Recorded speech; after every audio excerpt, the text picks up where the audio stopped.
Sistema Michoacano de Radio y Televisión presenta.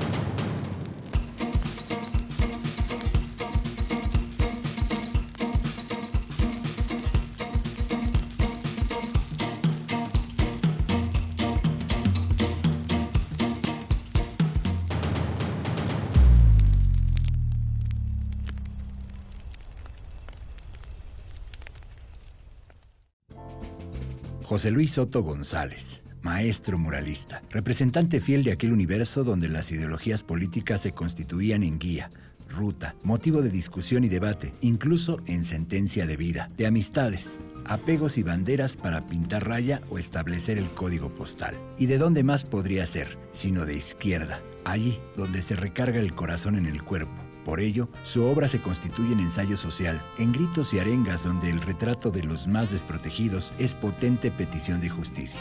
Quien recibió el Premio Heréndira de las Artes en el 2020 sabe muy bien que la visión del artista se configura en el contexto, como hombre de su tiempo, de su época o como quiera llamársele, al hecho de tener la voluntad de mirar alrededor y aprender de la mirada de mujeres y hombres que han luchado a contracorriente por un poco de dignidad y una mínima noción de futuro. De esto y más, yo, Antonio Monter, conversaré hoy con el maestro José Luis Soto González, alrededor de la fogata.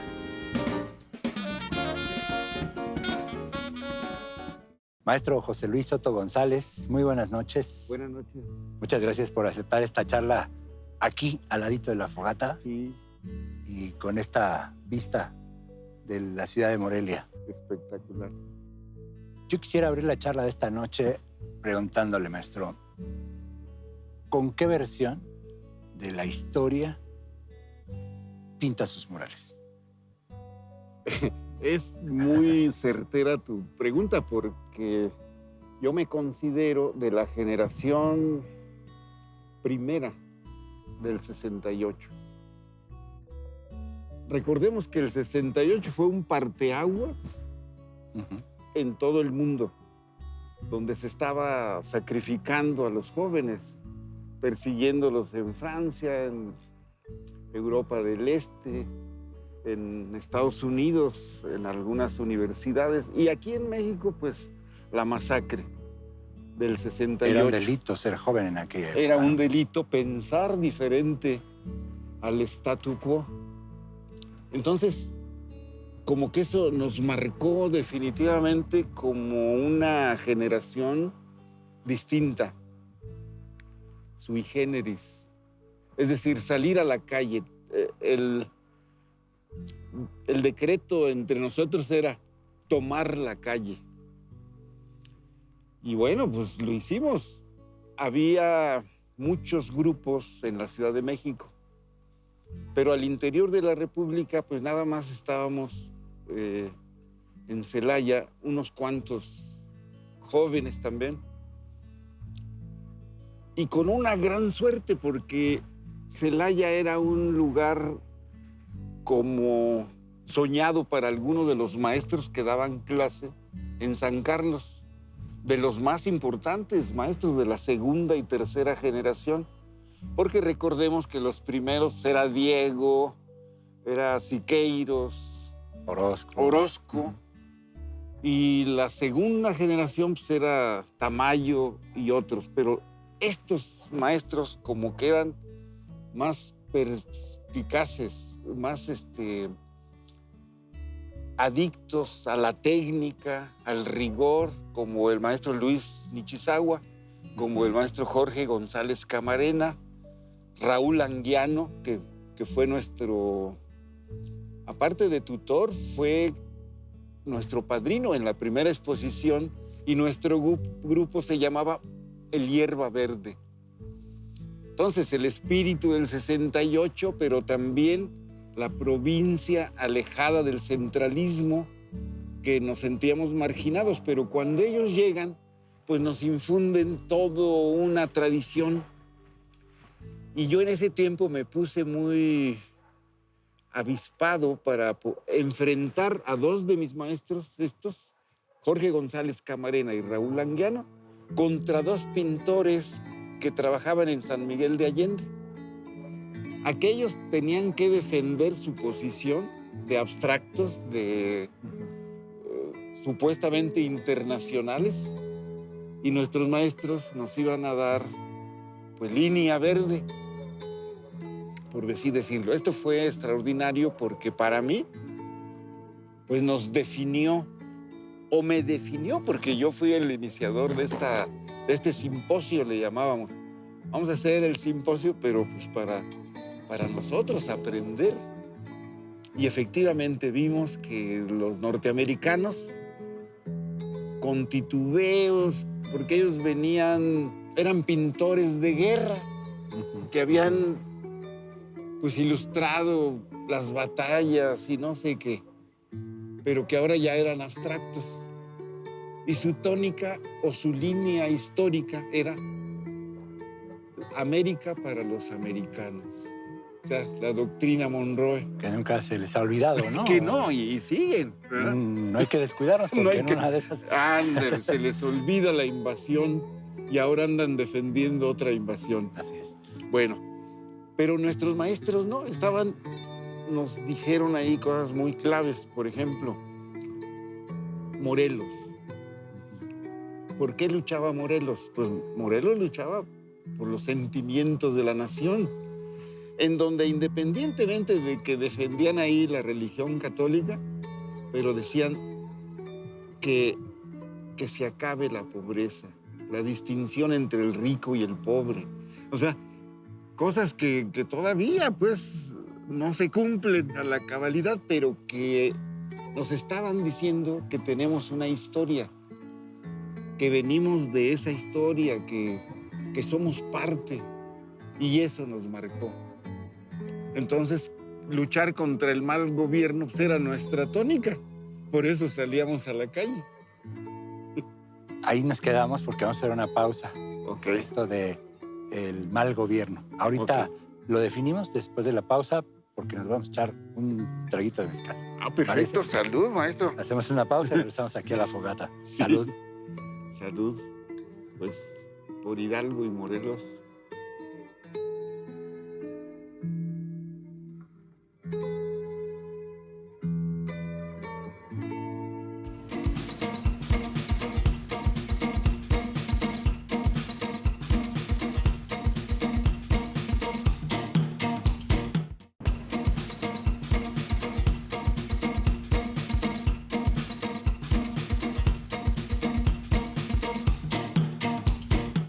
Regresamos a la fogata, estoy conversando, y ustedes también, por eso el plural, con José Luis Soto González, quien es muralista, Premio Heréndira de las Artes en el 2020.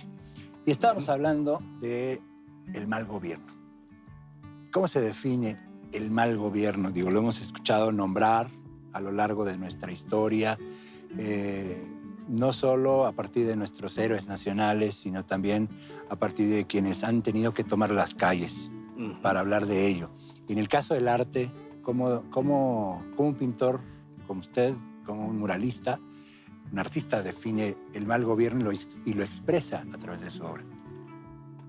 Bueno, en Dolores Hidalgo, que también me tocó vivir ahí, entendimos que Hidalgo fue el primero que acuñó esa frase: muera el mal gobierno.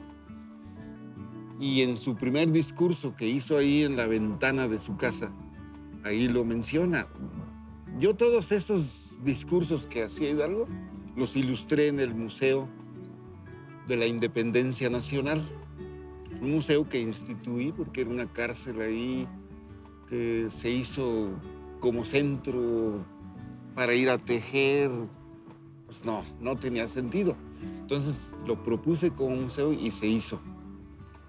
Pero para el arte, ¿qué significa eso del mal gobierno? Recordemos que en aquellos años, pues no cualquiera podía entrar al Palacio de Bellas Artes, por ejemplo. Entonces, había una línea, y una línea, dijéramos, de privilegios.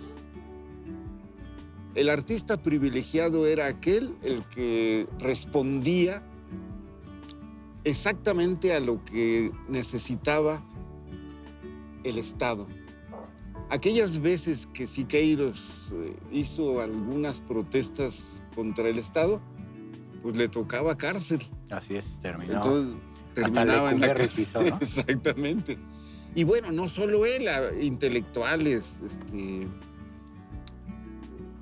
pues todos sabemos pues que eran años de una represión absurda y total, y que aquel que hablara en contra, pues era señalado. Pero no solo los artistas, los líderes sindicales, la gente que protestara. Entonces, yo pensé, bueno, ¿cómo vamos a luchar contra un mal gobierno? Pues es casi imposible que un individuo pues vaya a hacer algo contra el Estado.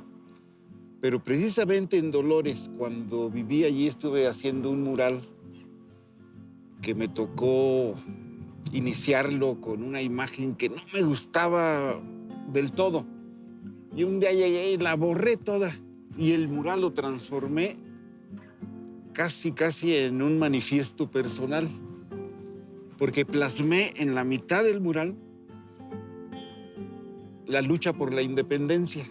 Y en la otra, la represión del 68. Entonces, es una manera de protestar y de decir que estamos bajo un mal gobierno. Las imágenes de ese mural son muy ilustrativas porque se ve el presidencialismo, que es una especie de cerdócrata encima de un montón de obreros, todos pues ahí dominados por el presidencialismo. Entonces es una manera de traducirlo. Que muera el mal gobierno, pues ahí estaba. ¿Hay manera de que el artista sea ajeno a esto? Es decir, que sea el arte por el arte, aquella versión de no importan los códigos políticos, no importa la ideología. ¿Se puede estar lejano a la ideología? No sé si en un país como el nuestro, en cualquier país, pero siendo artista es... Bueno, precisamente hay una teoría que se dice el arte por el arte, que el arte no se debe de contaminar con la política, pero eso ya es política. Eso ya es política. Es lo que hay que entender con toda claridad. Entonces nosotros dijimos, ¿cómo hacerlo? Entonces, ¿cómo independizarnos del Estado, de la Iglesia y de la iniciativa privada? Ese era un dilema muy terrible entonces, porque no se podía.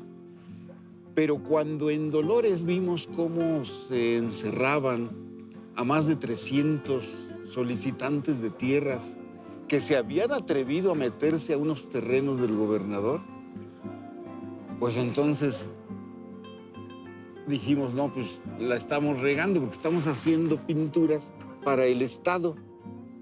Y si algo va mal y si yo pongo ahí la cara de Díaz Ordaz, pues me van a encerrar o me van a hacer algo. Entonces teníamos que ser independientes. Ese era el primer dilema.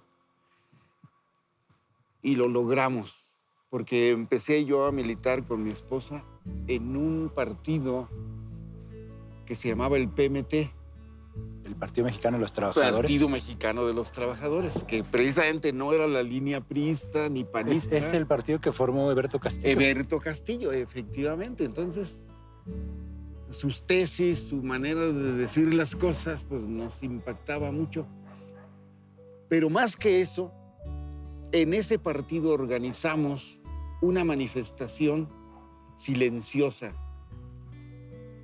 en el Festival Cervantino de 1976. Entonces los familiares, porque ellos querían que hiciéramos un mural que denunciara eso. Digo, no, pues nos lo van a borrar, eso no tiene sentido. Vamos a hacer algo que les duela. Entonces empezamos a hacer gráfica, unos carteles a pecho y a espalda, donde iban denunciando el encarcelamiento de más de 300 campesinos y cómo les destruyeron sus casas. Todo iba ahí en el cartel y el gobernador con una especie de cara de perro. Se parecía, pero era una caricatura. Y entonces, silenciosos, muy dignos, pues era un teatro del silencio, como en pantomima, pero caminando en un desfile por las calles principales de Guanajuato, y empezaron a perseguirnos la policía y a tomar fotos, y todo esto pues rápidamente le llegó al gobernador. Y mi tesis era de que nadie los iba a liberar, que ellos mismos se tenían que liberar. Entonces era una estrategia. Y así fue. A los pocos días empezaron a salir, la mayoría. Pero claro que antes de sacarlos o de que salieran, nosotros los visitamos 1 o 2 veces, pero en la segunda vez llevábamos un arma poética, un corrido que les escribimos. Y uno de mis hijos, el más pequeño, que tenía como 6, 7 años, ya declamaba y sabía más de 20 poemas y se aprendió el corrido. Entonces lo subieron ahí a un pedestal y empezó a declamar y logramos lo que nunca nos imaginábamos. Hizo llorar a los campesinos, a los viejos, a los líderes, a todos los que estaban ahí encerrados. Porque iba narrando: año del 76, aquí presente lo tengo, cuando llegaron los amos con las fuerzas del gobierno. Yo les quisiera contar todo lo que nos hicieron, pero ustedes ya lo saben, siempre actúa así el maldito gobierno. Y así empezaba a narrar. Entonces se abrazaron de él, lloraron, y vimos cómo el arte es una necesidad, pues no solamente de soltar los sentimientos recónditos, sino de explorar nuevas formas de ser. De ahí fue surgiendo la idea de la manifestación. Y efectivamente, a los pocos días ya estaban casi todos fuera, nomás faltaban los líderes principales. Entonces se nos ocurrió otra estrategia, una lluvia de telegramas sobre Los Pinos, exigiendo la salida de fulano, con nombres propios. Y también lo soltaron. Bueno, pareciera un triunfo, pero en realidad no les dieron las tierras porque eran propiedad privada. Pero esta experiencia nos marcó fuertemente. ¿Hay algún momento en el que se haya sentido, precisamente por este tipo de experiencias, por esta apuesta, por esta provocación incluso, ¿no? Sí. Parece que ha sido un artista provocador en todos los sentidos, en peligro por alguna circunstancia, porque haya recibido, bueno, este país, decir que se pueden recibir amenazas es casi como lugar común, ¿no? Pero que de verdad haya dicho, haya incluso replanteado tal vez parte de su discurso o de la idea de seguir haciendo este tipo de denuncia a través de su obra. Bueno, curiosamente, en uno de mis primeros murales en Tepic, Nayarit, en el Palacio de Gobierno, primero pinté la gran bóveda del centro, que es una cúpula toscana. Al terminar ese mural del centro, que es un tema universal, pero también es agudo, porque ahí lo que planteamos es que estamos en medio del bien y del mal. El bien representado por Quetzalcóatl y el mal por Tezcatlipoca, el dios de la guerra y de la oscuridad. Entonces, eso está planteado ahí. Y luego las ideologías dominantes del mundo. Pues está el fascismo, está el cristianismo, el capitalismo, y todo esto así como en una vorágine. Al terminar ese muro, se me ofrece un gran pasillo donde está ahí para expresar la historia de Nayarit a través de su lucha, de sus luchas. Y claro, lo planteamos desde la conquista. Escenas escabrosas, muy difíciles de imaginar, pero que estaban respaldadas por los historiadores de Nayarit. Ahí planteamos cómo traían los españoles perros especializados en comer carne humana. Entonces estos se los echaban a los indígenas y imagínate la masacre. Claro. Eso está así empieza el mural. Y recorre una serie de acontecimientos donde los hacendados, donde la explotación, todo se va manifestando ahí. Y al final puse a un personaje sombrío, desnudo, pisoteando la Constitución y bailando encima de ella y rodeado de halcones. Era alusivo exactamente al que dirigió la matanza del 71. Y el casco de Santo Tomás. Exactamente, y lo hicieron gobernador de Nayarit. Entonces era una denuncia clarísima. Pues yo pensaba que los periodistas, que los historiadores iban a decir, nadie dijo nada. Bueno, pues pasó desapercibida. Y ahí también me di cuenta que no todo debe de ser en imágenes pintadas.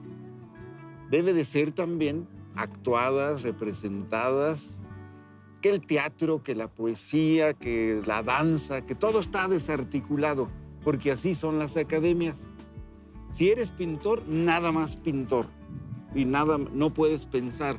No de puedes otra manera oír. y en otras artes. No debes de someterte a las reglas académicas.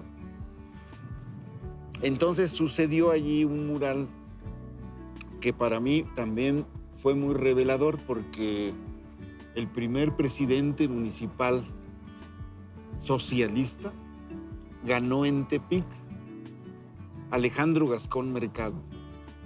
Y él, pues habíamos hecho amistad espontánea y un día me dice, oye, ¿podrías hacer un mural en la presidencia?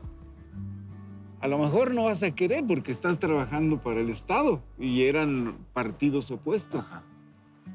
Obviamente el PRI y obviamente era el PST, el Partido Popular Socialista. PPS. PPS. Y sí, lo hacemos, ¿cómo no?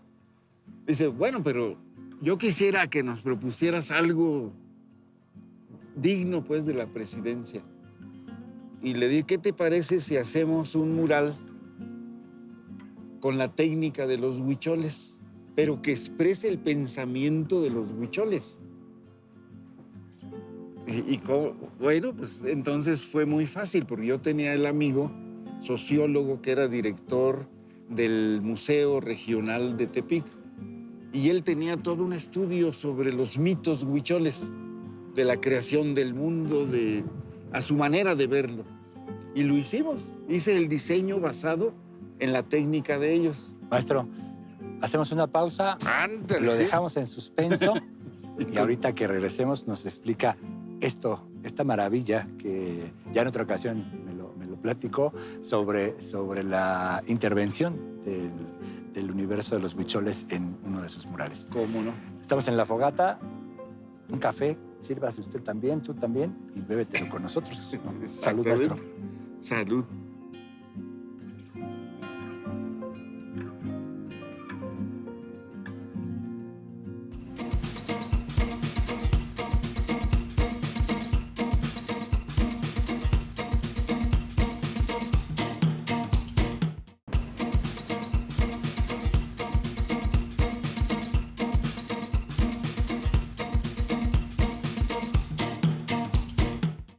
Regresamos a La Fogata con el maestro José Luis Soto González.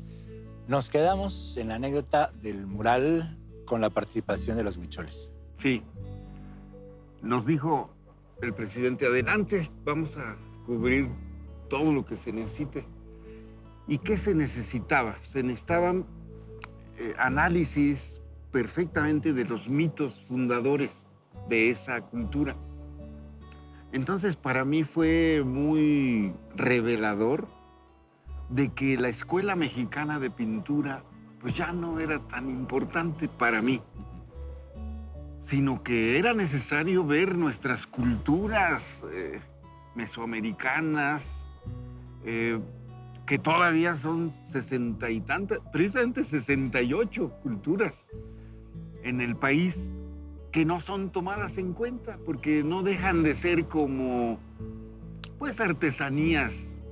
Esta división que hay, ¿no? Esa Entre división el clasista arte y las artesanías. y racista. Sí. Y académica, además. Entonces yo digo, bueno, ¿cómo es posible? Bueno, de todos modos me tocó hacer el diseño donde van los 4 mitos principales, porque ellos tienen un mito del diluvio universal y lo registran ahí con personajes animales, una perrita y un personaje, pero al centro están los 5 dioses principales. Y ahorita que estoy aquí junto al fuego, este es uno de ellos. Efectivamente, el peyote es otro. El venado azul. Venus. Es decir, estábamos entrando pues a una dimensión absolutamente desconocida para las escuelas de arte o académicas, sino estábamos entrando a un conocimiento, pues, ¿qué? De las ancestrías de nuestros antepasados, de nuestras culturas. Y ahora, precisamente en este año que están festejándose supuestamente los 100 años de muralismo, pues es un error garrafal, porque realmente tenemos casi 8,000 años de tradición en murales, desde la prehistoria hasta nuestros días. Entonces estábamos descubriendo todo eso. Y el mural se resolvió con una técnica de ellos, inventada, con cera de Campeche, y van colocando estambre con los dedos, y van haciendo ritmos y figuras y todo. Vayamos un poco hacia atrás. Ajá. En el tiempo. Cuando era niño maestro, ¿soñaba con ser pintor? ¿Qué soñabas cuando era niño? Bueno, sí, efectivamente, yo creo que desde siempre, casi desde bebé, porque mi padre dibujaba muy bien, entonces hacía unos dibujos sin soltar el lápiz del papel. Iba haciendo un caballo, iba haciendo una mujer, un hombre, algunos animales, y a mí me parecía aquello maravilloso porque yo pensaba que adentro del lápiz estaban todas esas figuras. Y le decía, no, hazme otro y otro. Y pues él, feliz, así jugaba conmigo. Eso creo que fue un poco el incentivo, porque después yo mismo en la primaria pues me la pasaba dibujando. Y no faltó aquella maestra que dijo, a ver, ¿quién hace el mapa de México en el pizarrón? Yo levanté la mano inmediatamente. Pues de ahí en adelante ya era el que dibujaba todo tipo de mapas, gráficas, y pues era un poco mis primeros murales. ¿Con división política o sin división política? No, ¿no? pues como antes como ella dijera, mapas, sí, claro. porque era para dar la clase. Entonces, al tercer año yo pasaba por la Escuela de Bellas Artes de Celaya. Y me Al tercer asomaba. año de primaria. Tercer año de primaria. Y yo veía ahí que había caballetes, pinturas, esculturas y todo eso. O sea, a mí me impresionaba. Y dije, pues de aquí soy, ¿verdad? Un día me atreví y toqué. Y abre la puerta el director, el maestro Salvador Zúñiga. Pintor, escultor, cartonero. Y dice, pase, señor. Así como nos daba la dignidad para poder entrar. Y allí empecé, fue mi segundo hogar. Pero además en Celaya hay una tradición de muchos años atrás y hay muchos talleres de cartonería. Y tenía amigos que vivían ahí en esas casas, me invitaban, pues yo iba a ver cómo lo milagroso de un molde, cómo salían las muñecas, juguetes, y luego los pintaban. Pues todo esto era maravilloso. Pero lo que más me impresionaba era cómo el sábado de gloria, que va a ser en estos días, pues sacaban los enormes Judas con unos cuernos y era un poco como la justicia poética. La representación a quemarlos política. en público, Ajá, ¿no? Ajá. Y eso para mí era teatro, era festivo, era un gozo, pues, ver cómo pues, se tronaba precisamente no solo al mal gobierno, sino a los malos comerciantes, a los abusadores. Todos los que tuvieran cara de Judas Ándale. o pudieran ser representados en los Judas. Entonces, tal vez de ahí yo tomé esta experiencia de decir, bueno, esto puede llevarse al gran arte. Claro. Y claro, en el mural pues se puede todo eso. Y esto de abrir cancha desde la niñez era porque ¿en qué momento dice, me la tengo que creer y entonces tengo que asumir no solo que usted tuviera talento y genialidad, establecer un convenio con la disciplina, porque si no hay disciplina, sí. me parece... Ándale, creo que ahí está la clave. Yo decía, bueno, nosotros tenemos, y bueno, la tradición universal de la pintura, pues es los grandes maestros, ¿qué te diré? Rubens, Rembrandt, Velázquez, los clásicos. Y yo en Celaya nadie me podía dar la clave de cómo pintar la piel humana. Dice, a ver, maestro, no, pues así, dice, pues échale color carne y ya. No, pues, entonces ¿De eso, cuál? ¿De eso qué color? Hay muchas... me obligó a salir de Celaya. Y me fui a Guadalajara, a la Escuela de Bellas Artes de la universidad. Y ahí lo mismo, yo preguntando a los maestros y con uno platicaba mucho y le decía, oiga, maestro, yo quisiera pintar algunas obras clásicas pues, para aprender bien. Y se lo comenté, pero un día me dice, ¿sabes qué? Ya te tengo la solución. Hay un empresario que necesita unas copias clásicas y trae unas estampas de Europa que están de lujo. Entonces las tienes que platicar con él. De inmediato fui, me contrató, estuve 2 años haciendo copias de los grandes maestros, entre ellas el rapto de las hijas de Leucippus, la fragua de Vulcano, de Velázquez, de Goya, el rapto de las hijas de Leucippus, de Rubens, y de Rubens el descendimiento de Cristo. O sea, temas que a mí me importaba poco, me pagaba como un sueldo. Era un albañil o algo así.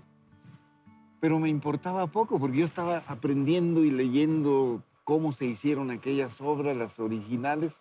Pero llegó un día que me harté. Dije, esto ya no es para mí.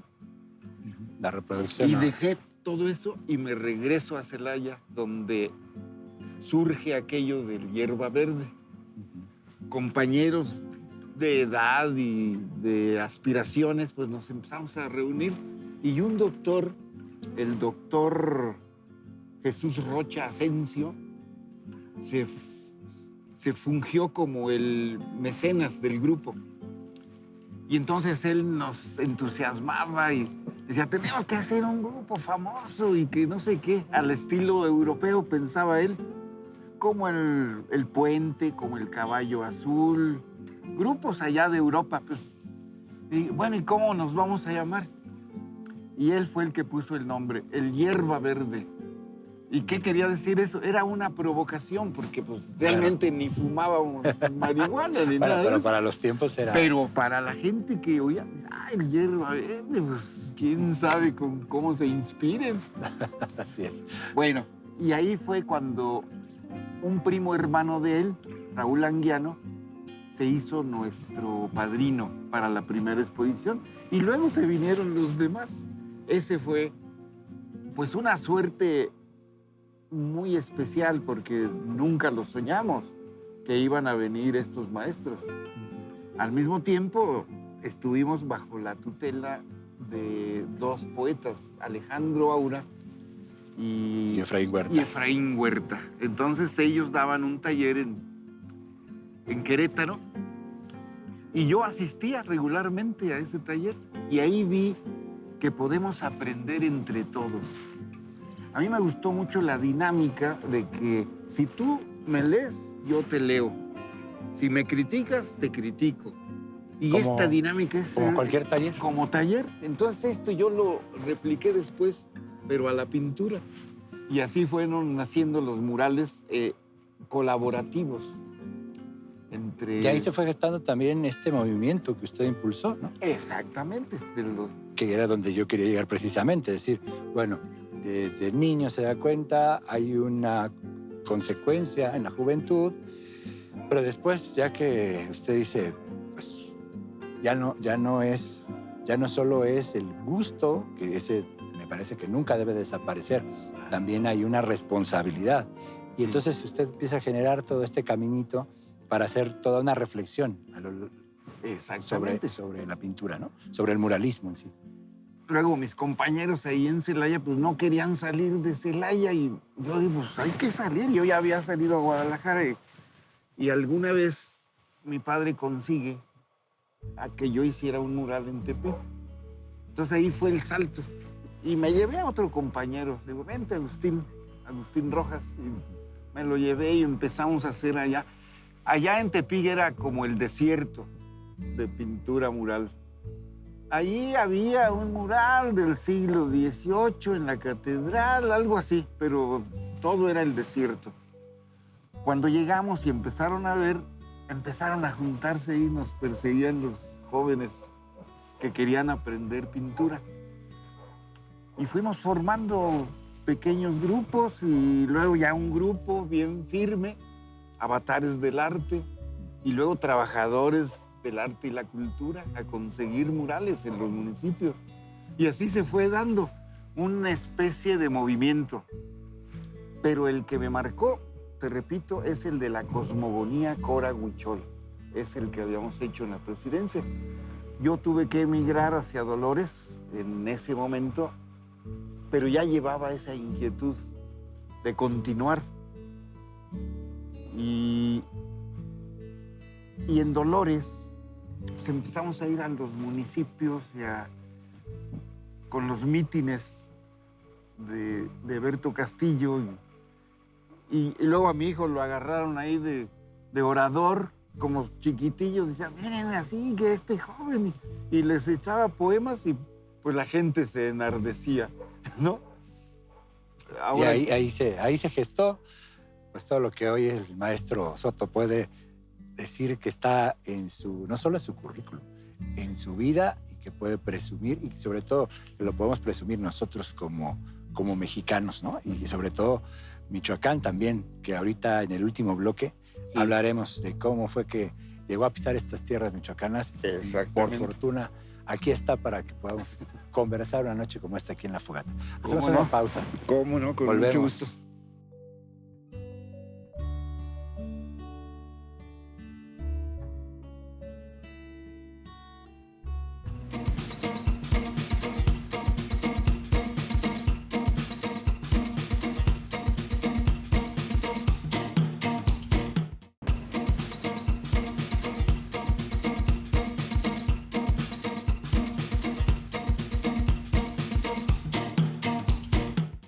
Regresamos a La Fogata, maestro, ¿y cómo fue que llegó a Michoacán? Nació usted en Celaya, pasó por Querétaro, pasó por Guanajuato, Guadalajara, Nayarit, y Michoacán, ¿a qué hora y cómo? Exactamente. Cuando vivíamos en Dolores, ya mis hijos que estaban por entrar a la secundaria y había la posibilidad, porque estaban haciendo un sistema de preparatoria del CEDAR, que era de educación artística adecuado. Entonces yo les decía, a ver, ¿a dónde quieren ir? Porque hay 3 lugares. Está San Luis Potosí, Zacatecas y Morelia. Y en la casa, pues, opinaban todos, aunque estuvieran chiquillos, pero ellos tenían que dar su opinión. La democracia ahí. Y pues se fue decantando Morelia. Y claro, pues si la mayoría era Morelia, pues además mi esposa había nacido en Aranza, Michoacán. Entonces era una situación pues definitivamente que nos marcó. Vámonos a Morelia. En Morelia ya veníamos con todo ese bagaje de hacer murales en las comunidades campesinas de Guanajuato. en usar el arte como arma de lucha. Así era mi tesis personal. Contra aquello de muera el mal gobierno, pues, o sea, había que complementarlo. Claro, sí. El arte como arma de lucha. ¿Pero qué significaba esto? Pues hacer aquí en los barrios, en algunas calles céntricas, un muralismo experimental, donde al transeúnte lo hacíamos que opinara sobre temas, por ejemplo, la carestía. ¿Qué opina de la carestía? Ah, pero díganoslo con el cuerpo. Y lo pegábamos al muro y los demás lo dibujaban y empezaba una acción así, pues muy performance. Entonces era muy divertido, pero un día le dije a mi esposa, ¿sabes qué? Esto no prospera, esto no es lo que andamos buscando. A mí me gustaría hacer un mural en una comunidad indígena, como en Aranza. Y ella, como era de allá, dice, pues yo voy. Se fue al día, en la mañana fue, y llegó en la tarde, dice, ya está arreglado todo, pero tenemos que asistir a la asamblea, porque allí es donde se va a hablar sobre el mural. Pues vamos. Y yo pensé, pues la asamblea pues va a ser un rato, una hora, 2 horas. No, fue algo así como a las 3, 4 de la mañana terminamos, porque había muchos temas que querían decir. No solo era el mural, era... No, eran bastantes temas. El mural estaba dentro de la orden del día, ¿no? Sí, era la orden y del día además 56. Lo dejaron al final, pero no importaba porque vimos la gran necesidad de expresión.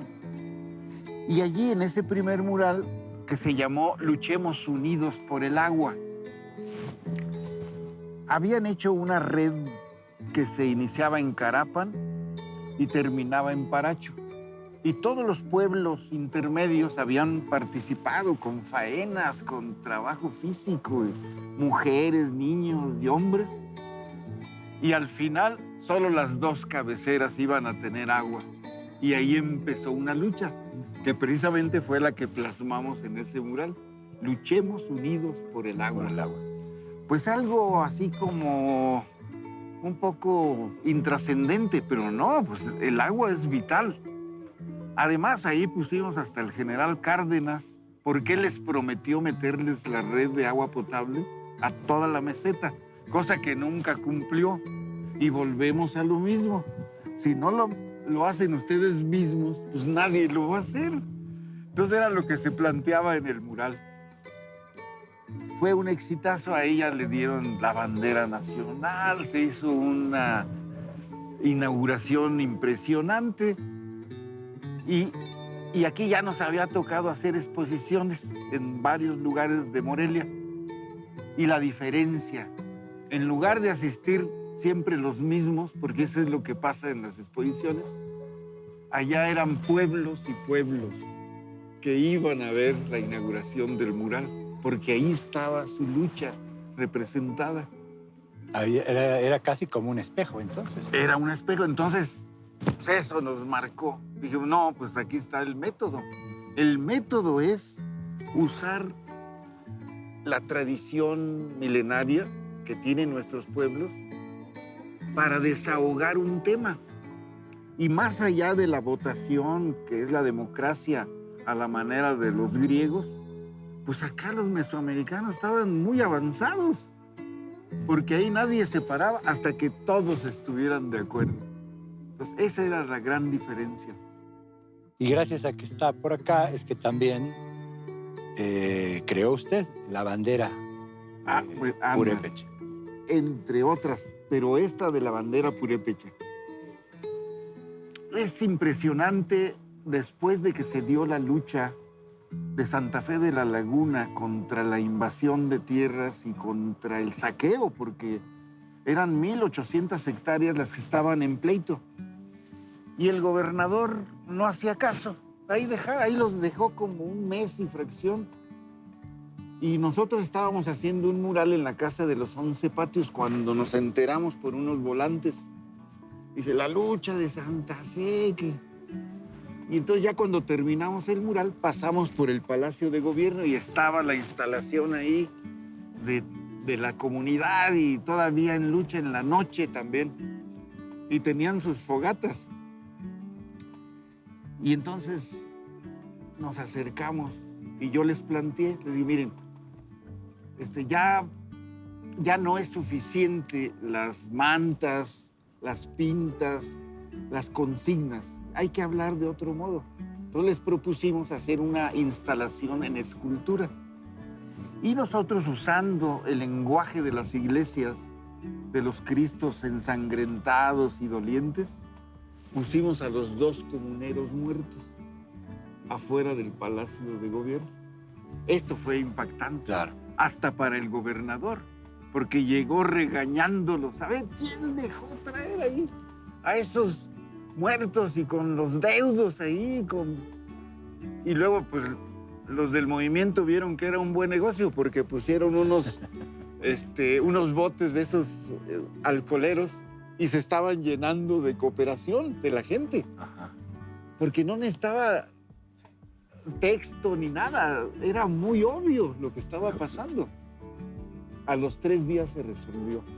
Mandó deslindar, hicieron el deslinde de las tierras, recuperan sus tierras y cada 17 de noviembre, y el primer año, el 17 de noviembre, que se iba a cumplir, yo tenía una clase en el Crefal de Pátzcuaro y estaban ahí muchos muchachos indígenas de los mayas, coras, ñañús y purépechas. Pero los purépechas discutían mucho que las naciones indígenas y que no sé qué. Entonces yo les dije, no, ya déjense de discusiones. Ustedes no son naciones. Miren, una nación requiere 3 cosas. Requiere un asiento en la ONU. Requiere también un aeropuerto internacional y una bandera. ¿Con qué cuentan ustedes? No, pues ya nomás se veían. Bueno, pues esa es nuestra tarea. Vamos a hacer una bandera de los pueblos indígenas. Los mayas no jalaron porque vivían muy lejos, los otros tampoco, pero los purépechas, como cada 8 días se regresaban a sus comunidades, empezaron a hacer la consulta. Ustedes pregunten cómo se imagina la gente su bandera. Y así fueron saliendo elementos, colores, propuestas para el escudo. Y se fueron juntando los 4 colores. La primer bandera se presentó al primer año de la lucha, del triunfo de la lucha de Santa Fe. Y asistieron comunidades de la Ribera. Y fue muy impresionante porque en lugar de armas llevaban asadones, elementos de labranza, hasta arados, y al principio era la gran bandera.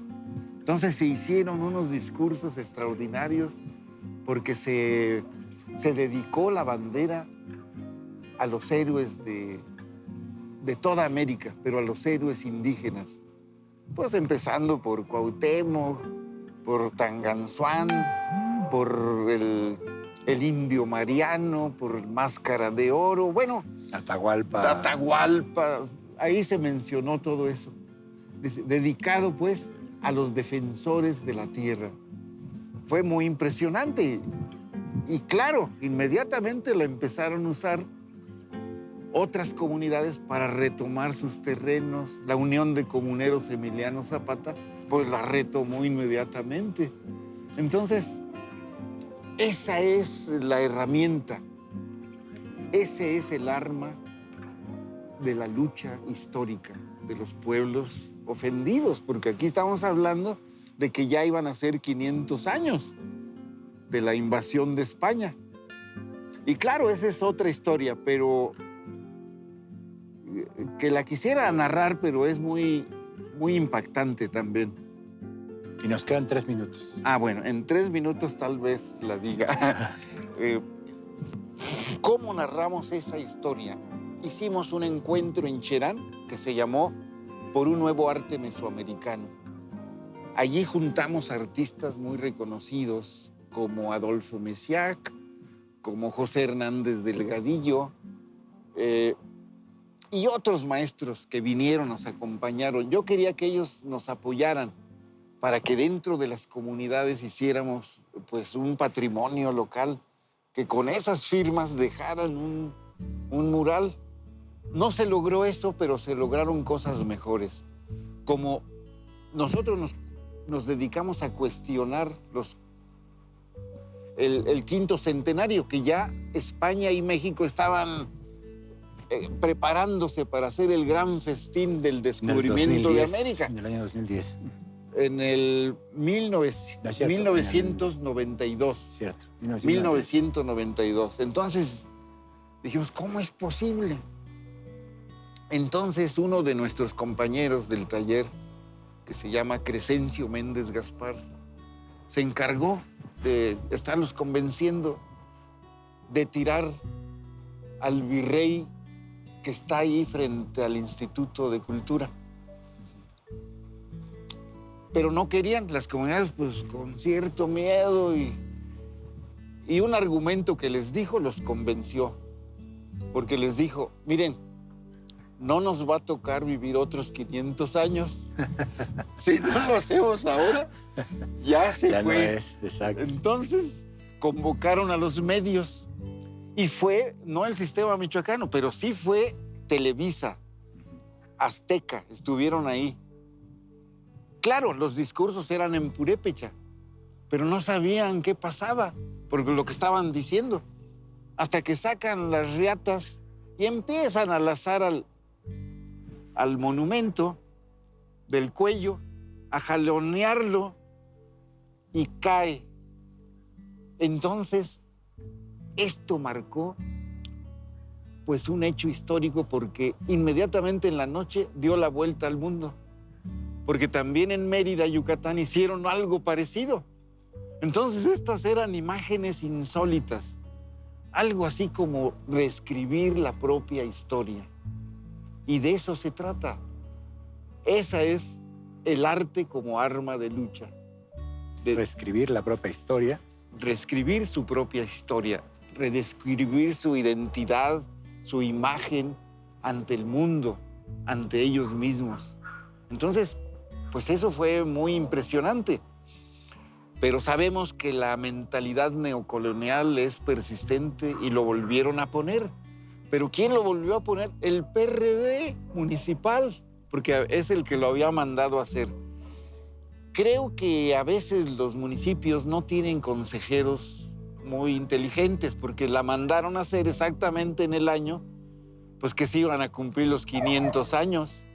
Por eso dicen que quien no conoce su historia está condenado a repetirla. A repetirla. Maestro, exactamente. Pues nos podríamos quedar aquí gustosamente, ¿no? No solo este café, muchos cafés más y muchos mezcales. Muchos mezcalitos. Pero el tiempo en televisión es breve y ya se nos terminó. Así es que yo quiero agradecerle por estar esta noche aquí en La Fogata. Muy agradecido a todo el equipo, a ti en especial, y por llevar pues esta plática de una manera ágil, creo. Espero que así sea, que se comprenda. La plática la hace usted, maestro. Muchas gracias. Muchas gracias de parte de toda la producción del Sistema Michoacano de Radio y Televisión, este equipo maravilloso. Gracias a ti, gracias a usted que nos mira. Yo soy Antonio Monter, esto es La Fogata. Nos vemos en la siguiente. Adiós. Muchas gracias. Gracias, maestro.